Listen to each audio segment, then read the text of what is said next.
زکوٰۃ بالمال، سونا چاندی اور تجارت کی جو اشیاء ہوتی ہیں ان پر زکوٰۃ کی بات ہو رہی ہے۔ قرآن عظیم میں 32 سے زائد آیات طیبات ایسی ہیں جن میں زکوٰۃ کو فرض قرار دیا گیا اور لازم کیا گیا ہے کہ جس بندے کے اوپر زکوٰۃ فرض ہو جائے اس کو ادا کرنی چاہیے،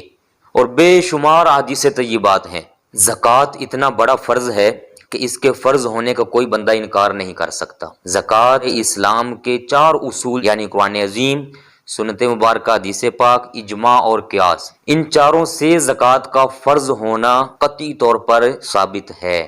جو شخص زکوٰۃ نہ دے وہ انتہائی درجے کا گناہ گار ہے، اور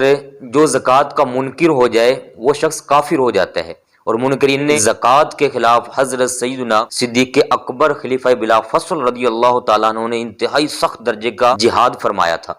اور فاروق اعظم رضی اللہ تعالیٰ عنہ سے آپ نے فرمایا تھا کہ جو شخص جانور زکوٰۃ میں دیا کرتا تھا لیکن اب اگر زکوٰۃ کے اندر اس کی رسی نہیں دے گا جبکہ پہلے دیا کرتا تھا، تو رسی نہ دینے والے کے خلاف بھی میں جہاد کروں گا۔